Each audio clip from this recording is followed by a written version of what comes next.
Time check, pag-aalas 6 na. So, pasok na naman sa work. Ngayon, 0 degrees. But feels like -5. Kaya nakaganto ako. Balot na balot. Lamig eh. So yun, lakad muna tayo pa bus stop ng 10 minutes. Uy, grabe lamig. Kasi 6:10 darating yung bus. Sa isang oras. So guys, malapit na tayo sa bus stop. Malapit na tayo sa bus stop. Nagdantay pa ng mga 6 minutes.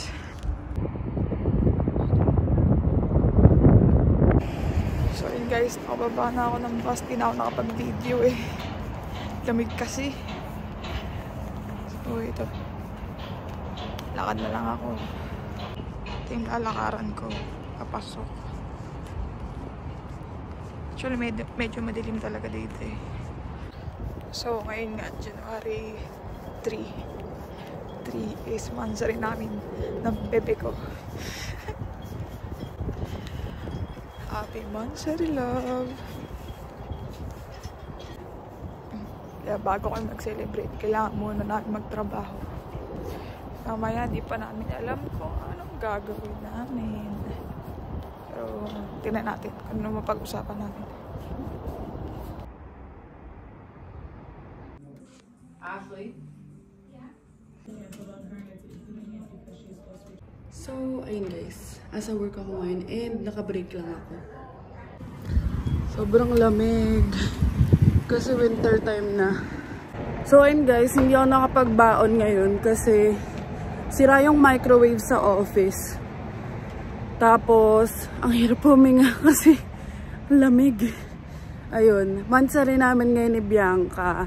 And kaya ako nag-vlog-vlog. Wala namang ganap. Kasi nga, ayan, work ako ngayon. Tapos, pag uwi namin, work na naman ako. Parang 1 hour lang yung pahinga. Maliligo pa ako. So, ayun. Plan ko lang, bilan lang siya nung bread na gusto niya. Yung Boston cream at saka yung cinnamon sa may country style Eme or Mr. Sub. Magkadikit kasi, pakitasan nyo. Ayan o. Bibili na rin ako ng coffee ko kasi hanggang mamayang 9 yung pasok ko. Tignan nyo, may snow na. Winter na talaga.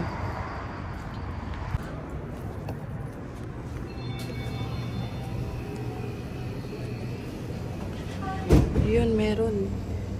This week, can I get this after my shift? I'll just drop by here. Sure. Thank you. Iced coffee pa din kahit sobrang lamig na. So ayun, nakabili na tayo ng donuts. And iniwan ko muna dito kasi malapit lang naman to sa work ko. Para mga 1-minute walk lang. Sabi ko, dadaanan ko na lang mamaya after shift. So ayun, hindi na muna kami nagagastos kapag mga mansari. Unlike before sa Pinas na kapag mansari namin, talagang nagpupunta kami sa coffee shop, ganyan. Eh ngayon, sabi ko kay Bianca, imbis na mag-ganon-ganon pa, since may mga work din naman, sabi ko sa kanya, ipunin na lang natin para sa anniversary, diba? May funds. Tsaka magawa namin yung gusto namin. Since ngayon, sobrang gipit din kasi talaga sa time. Kagaya niya, nasa work din siya ngayon. Tas ako, dalawa work ko today. So, ayun. Update ko kayo. So, ayun guys. Since malapit lang to sa work ko, hanap muna ako ng biskuit na makakain. Kaso parang ang dami. Wala ba yung parang cream o lang Oreo na maliit? So, gulong ba ko? So, ayun. Tapos na ako. Ayun lang yung dollar store. Balik na ako sa office nito. Tapos tatambay na ako sa baba. Kasi kahit gusto kong tumambay dito sa labas, masyadong malamig. Baba na tayo.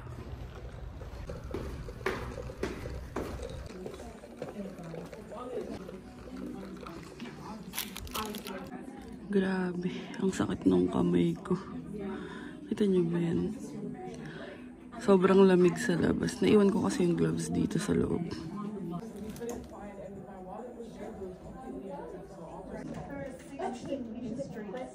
So, andito ako sa washroom ngayon. And, grabe na yung antok ko. Antok na naman ako. Kahit ang aga ko na natulog kagabi, antok pa din ako. Parang lately natutulog ako mga 9 or 10. Maaga na sa akin yun kasi usually mga 2 hanggang 5 AM. So yun, huminga-hinga muna ako. Kasi nantok na ako. Last 5 minutes. Going home, bye! So, ayun. End of shift na. And maglilift na ako pa uwi kasi kailangan ko makauwi agad. Tapos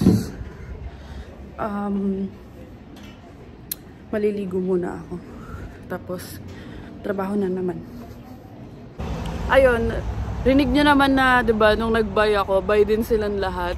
Kaya nakakagana rin talaga bumalik dito sa work namin eh.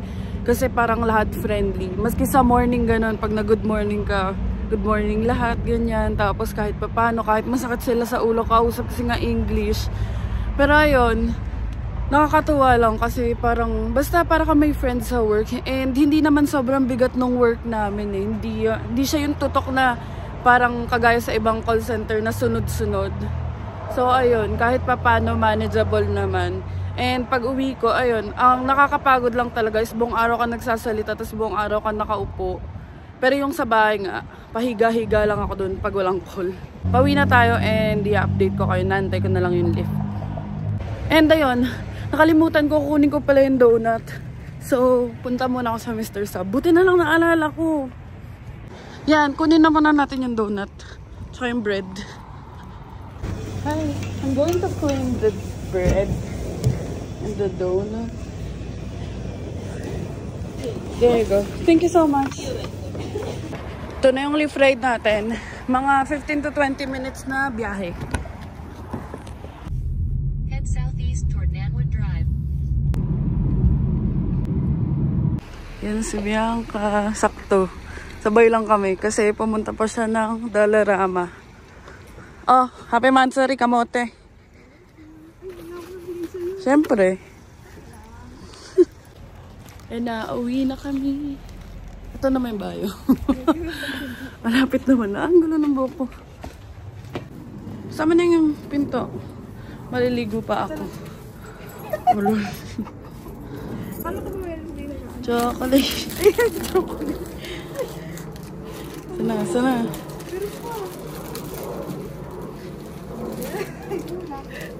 Wow! Yan, binilan ko na siya no. Noong nakaraan pa kasi siya naghahanap niya ang Boston cream na yan. Mura kasi dyan, ayan. Hindi sponsored, pero masarap talaga. Tapos meron pang mga corn muffin. Pero mas masarap pa rin yung sa Max's ba yun? Ah, sa Kenny Rogers. So, bago ako mag-shift, salang ko na muna itong nilaga. Para may ulam kami mamayang gabi. Ayun guys, baka mamaya na ako maligo pagka-break. Pinrep ko na muna yung mga pangnilaga. Kasi ulam tsaka baon din ito bukas. Yun lang. Sino masarap magdilaga? Ako. Lo, ako. Palm. So, tignan nyo. Dahil malamig sa labas. Partida nakalift pa ako. Saglit lang ako na nasa baba. Tapos naghiwa ng malalamig din. Mumula na. So, ayun guys, nakaligo na tayo. And kanina kasi, natapos ako mag-prep ng mga 4:45. So, sabi ko kay Bianca, maligo na muna ako para hindi sayang yung oras. And ngayon, ayan, 5:22 na. So, magpa-prep na ako sa work kasi 5:30 start ng work ko. Tapos, merong laging tanong sa akin. Although, nasagot ko na siya sa TikTok. Pero, syempre, way back, kailan pa yun. And habang inaantay ko lang mag-login ako sa work, tapos sasagutin ko na yung tanong nyo. And ayun, antay ko lang mag-login ako para tuloy-tuloy. Since briefing lang naman ako today, meron akong time while logged in ako sa work. So, sasagutin ko na yung tanong nyo, paano nga ba makapaghanap ng work dito sa Canada? So, just to give you a background, ako nakakapangatlong company na ako. Then yung partner ko, si Bianca, parang less than 1 month. Or pa 1 month na siya. Pero October 29 kasi siya magwa 1 month. Pero mga October 26 or 25 nakapag-start na siya sa work. So, ano nga ba yung mga pinagagawa namin? Para dun sa mga newcomers, I would suggest, or yung sinasuggest ng karamihan is prepare your Canadian CV or Canadian resume. So, yung Canadian resume format niya is walang picture, tapos straight to the point. And merong mga website na nagge-generate naman or makakatulong. Actually, ganun din yung ginawa ko eh. Yung mga website like myperfectresume.com, tapos resumehelp.io. So, or kung gusto nyo na mas broad yung search nyo, try nyo lang i-type sa Google na Canadian Resume Maker online for free. Ganun yung tinatype ko. Tapos ayun na, meron na. And then another website or another tool na ginamit ko is Canva. Kasi naghahanap lang ako doon ng mga format. Tapos edit-edit na lang ng mga info ko. And then, yung another tip na lagi kong binibigay sa karamihan is send your resume at least 50 CVs or more sa mga companies. And ang best time talaga mag-submit is Monday to Friday, 9 AM to 5 PM Canada time. Siyempre, Canada yung pinag-uusapan natin. Kasi yun yung business hours and yun yung kumbaga may HR, may recruitment. So, dun nakikita yung CV nyo. Pero kumbaga, recommendation lang naman yun. Kasi nung si Bianca, talagang nagsasubmit siya. Parang pagdating niya dito, nagpahinga lang siya ng mga 2 days. Tapos, syempre, may jet lag. Tapos, dun sa jet lag niya, hanggang madaling araw, nagsasubmit talaga siya ng mga resume. So, yun sa way na yun, dun siya nakakuha ng mga ilang interviews. Actually, ilan din yung napuntahan namin. Yung mga website na pwede nyong applyan is yung LinkedIn, Indeed, sa Google, pwede rin kayo maghanap. Yung Canada Job Bank, tapos yung mga Pinoy Canada groups. So, another tip is, aside sa pagsasubmit ng online, maging masipag din sa paghahanap sa walk-in. Ayun, nung bago-bago ako dito, parang less than 1 month ako, talagang nagpupunta ako sa mga plaza, sa mga mall, nagpaprint ako ng mga 20 to 30 CVs, yung dala ko pag umaalis ako. Tapos, ayun, lakasan lang ng loob, tinatanong ko kung may hiring. And most of the time, sinasabi nila, iwan lang yung resume, ganyan. Tapos, syempre, sa paglalakad ko na yun, sa paghahanap, may makikita ka rin ng mga nakapost na sa mga malls, ganyan, may makikita kayo na post ng mga hiring. So, ayun, pwede nyo i-take note. Pero, most process kasi dito sa Canada is online. Pero, yun, may advantage din kung mag-walk-in, walk-in. Yung referrals, okay din siya, pero yun nga yung sabi ko sa inyo, kagaya kasi sa company namin, parang pag tinatanong ko kung may referral, laging pinapadirect sa Indeed. So, ayun, advantage din kapag may referral. Also, isa or siguro yung pinaka-top na masasuggest ko, manage your expectations. Yung iba kasi parang kakadating lang dito, wala pang 1 month, ganyan. Talagang nafu-frustrate na sila. Although I felt the same. Pero ayun, tama nga yung siniset na expectation ng mga matatagal na dito or yung mga nauna dito na manage your expectations kasi minsan it can take up to 1 month or more para mag-reach out yung mga employers. And of course, lalo na ngayon winter. Kasi kapag winter, sobrang slow ng business. So, yung ibang may work, parang binabawasan pa ng hours. So, ayun, if you come here or if you arrive ng mga winter time, sobrang i-manage nyo talaga yung expectations nyo. Kasi yung iba pa nga, parang nagli-lay off pa nga ng mga workers. So, isa pa sa pagmamanage ng expectation, kung ano yung profession nyo sa Pinas, leave it at that. Kasi Canada will really humble you. Hindi ko sinasabing hindi kayo makakuha ng same work or same position dito. Pero like most of the time and most people I know, parang halimbawa yung mga nakikita ko sa TikTok na accountant sa Philippines, engineer, pagdating dito, parang cleaner, hotel staff, housekeeper, yung mga ganun. And, wag nyo i-compare kasi pag kinompare nyo or talagang pag yun yung naging mindset nyo, mahihirapan kayo. So, isa pa sa mga tip is wag kayo mamimili ng work. Parang ganun din yung naging mindset namin ng partner ko. Parang kung ano yung dumating, yun yung a-applyan namin. Sinwerte lang ako kasi, ayun nga, yung mga work na nakuha ko is puro same sa line of work ko sa Pilipinas, which is call center. Tapos parang yun pa yung nagiging problema ng iba. Parang, syempre, since yung expectation nga nila, yung maganda na posisyon nila sa Pinas, parang pag pinasok dito, nahihirapan. So, umaalis. Ang actually, advice ko sa partner ko, never kaming lilipat or aalis sa work hanggat walang sure na kapalit. Kasi hindi rin talaga madali maghanap ng work dito. And actually, ganun din yung ginawa ko. Nag-work pa ako before sa Brampton. Tapos, nung feel ko na parang gusto ko na umalis, parang mga 2 months din ako nagsasubmit online. Hanggang yon come October, napasok ko nga yung work from home. And pagdating ng mga summer, ganyan, mga June pa summer na, ayun, marami namang job opportunities dito kasi nga, pa summer na, tapos syempre hindi na slow yung business kagaya ng winter. So ayun, may timing lang din talaga yung kumbaga yung peak ng demand ng job dito, not unless yung trabaho mo is like yung mga skilled, and siguro tiyagaan lang talaga kasi wala namang madali sa una, and lahat talaga, alam mo yun, magsisimula talaga sa umpisa kasi panibagong bansa, ganyan. So tiyaga lang, don't lose hope. Apply lang ng apply. Ayan. Yun lang naman yung mga tip ko para sa paghahanap ng work dito sa Canada. Kasi, yun yung kumbaga tip na proven ko.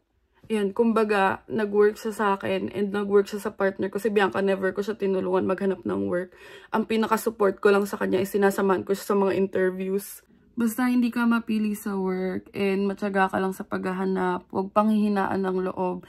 And siguro isa pa is dapat prepared ka dun sa mga months na wala kang work. Like, financially prepared ka. Kasi kung hindi talagang naiintindihan ko naman na nakaka-frustrate talaga. So, ayun lang naman yung mga tips ko for looking for a job dito sa Canada. Ayun, since briefing naman, balik tayo kay Bianca. Tignan natin kasi siya na yung nag-take over ng pagluluto sa baba. Para after work ko or para pag-break ko ng 7:15, dinner na lang kami. Wow, ang sipag mo naman.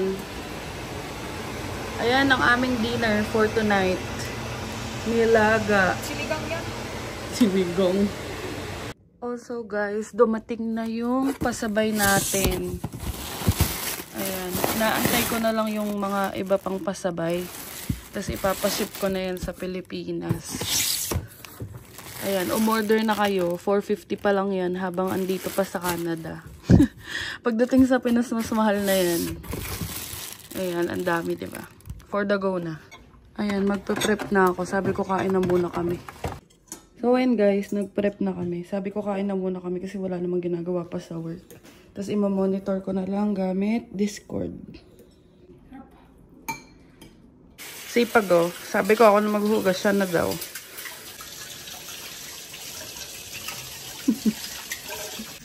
So, ayun guys, nag-prep na kami ng, nag-prep na ako ng baon ni Bianca. And, ayaw niya daw ng patis.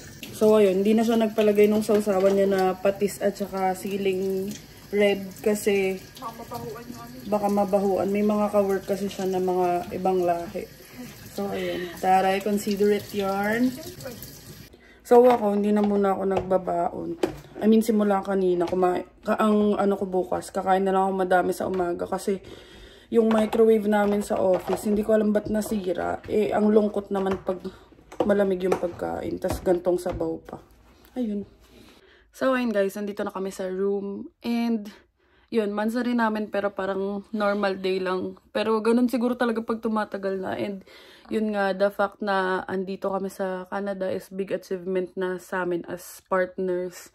And para sa 2024, meron din kaming mga goals. Kaya, syempre, hindi na pwede yung mga pakyut-pakyut, hindi na pwede yung mga coffee shop, ganyan. Tapos yun, pinag-iipunan lang talaga namin yung para sa anniversary. Kasi may plans kami for that. And syempre, ano lang yun, hindi naman pwedeng mag-splurge sa anniversary kasi syempre, kailangan din namin pag-ipunan yung mga susunod pang mga araw. Pag andito ka kasi sa Canada, work, at saka save. Yun lang. Pero, ayun, sa amin naman basta magkasama kami. Tapos yun nga, may mga small things kagaya nga nung donuts, nung mga tinapay, saka yung chocolates, ganun. Goods na kami dun. And, mag-work na lang naman ako niya. Napakita ko naman sa inyo. Basically, naka-headphones lang, ganyan. Calls, hanggang 9 PM. And, ayun lang yung mga ganap namin for today's video. Please subscribe to our YouTube channel, Adventures 2021. Please like and follow our Facebook page, Adventures in Canada. And follow me on TikTok, I am Angel Aquino _ And thank you so much for watching. I hope you like this video. Give it a thumbs up. And comment pa kayo ng mga pwede naming i-content. And kung may mga tanong pa kayo, kagaya nga niya, nasagot ko naman. And Thank you so much and see you on the next one. Bye-bye!